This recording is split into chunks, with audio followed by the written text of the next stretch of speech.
అందరికీ నమస్కారం అండి. మనము ధ్యానం బాగా కుదరాలంటే మనం షిఫ్ట్ అంటే మన ఈ స్థితిని ఇంకా ఉన్నతంగా మార్చుకోవాలంటే ఒకటి గ్రూప్ మెడిటేషన్, మళ్ళీ పిరమిడ్లో ధ్యానం, ఇంకొకటి సమాధుల దగ్గర ధ్యానం చేయాలి. అలాంటిది చంద్రశేఖర్ శర్మ సార్ గురించి నాకు తెలిసింది నేను చెప్తాను. ఫస్ట్ ఆయన మహావతార బాబాజీ శిష్యులు పత్రి సార్తో పాటు ఆయన వర్క్ అయిపోయింది భూమి మీద.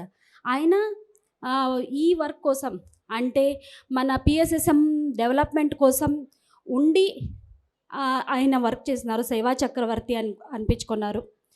ఫస్ట్ ధ్యానం నేర్చుకున్న తర్వాత సదానంద యోగి ఆశ్రమంలో ఒకేసారి 25 రోజులు ఒకే సిట్టింగ్లోనే 25 రోజులు కూర్చున్నారు.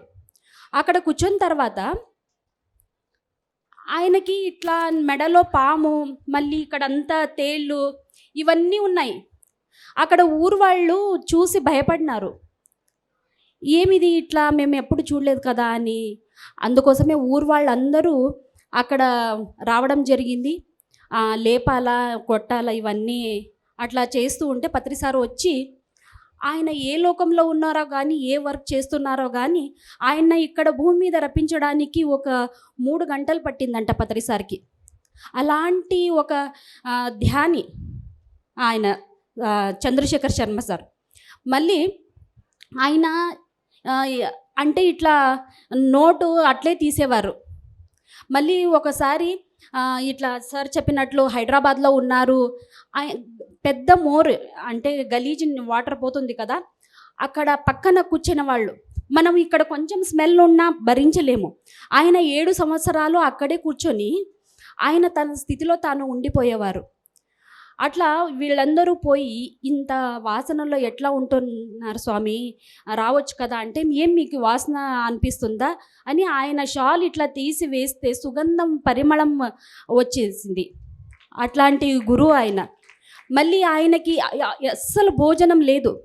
నెలకి ఇంతే రొట్టె ముక్క, ఇంతే చట్నీ, ఒక నెలకి అంతే తిని ఉండేవారు.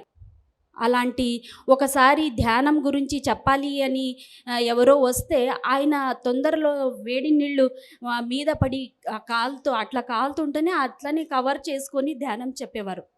మళ్ళీ ఇంకొకసారి ఇదే కర్నూల్లో 1990లో ఫస్ట్ ధ్యాన యాగం జరిగింది. అప్పుడు అది గ్రౌండ్ ఇచ్చినారు. గ్రౌండ్ అంతా ముళ్ళు కంప అన్నీ ఉంటాయి కదా.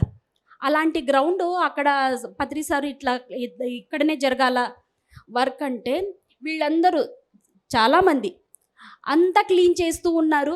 తర్వాత అది మనుషులు గలీజ్ చేసిన కూడా ఉంటాయి కదా, అది తీయడానికి ఎవరు ముందుకు రాలేదు. అది ఏం కాదులే అని పండుసారే ఎత్తి క్లీన్ చేసి అప్పుడు అంత ఫౌండేషన్ అనమాట మనం పిఎస్ఎస్ఎంకి ఆయన సేవా చక్రవర్తి అని అప్పుడే పత్రిసారి బిరుదిచ్చినారు. మళ్ళీ పత్రిసారి ఏమంటారంటే, ఆయన అక్కడ ఉన్నారంటే శివుడు ఉన్నట్లే, మీరు అక్కడ వేరే అంటే ఆయన్ని వేరే అనుకోద్దు అంటే మనం చూస్తేనే పైన చూస్తేనే మనము అనుకుంటాము ఈయన ఇట్లా ఏమో ఎట్లా ఉన్నారో అని అనుకుంటాం. కానీ ఆయన స్వరూపము పత్రిసార్కి ఒకటే తెలుసు. ఆయన కర్నూల్లో పిరమిడ్ ఉంది కదా, ఆయనకి సపరేట్ రూమ్ ఇచ్చి ఆయన అక్కడే ఉంటారు. అంటే అక్కడ కంప్లైంట్ చేసేవారు, సిగరెట్స్ తాగుతారు కదా, అందరూ వస్తారు కదా ఎట్లా అని కంప్లైంట్ చేస్తే లేదు ఆయన అట్లే ఉంటారు అని పత్రిసార్ చెప్పినారు. ఇలా చాలా ఉన్నాయి ఆయనకి చెప్పాలంటే. అందుకోసమే అలాంటి ఒక దివ్యమైన ఒక సమాధికి అందరూ రావాలి, అక్కడ ఎనర్జీస్ తీసుకోవాలి, చూడాలి. ఇక్కడ దగ్గరే ఉంది, మీరందరూ రావాలని నేను కోరుకుంటున్నాను. Thank you masters.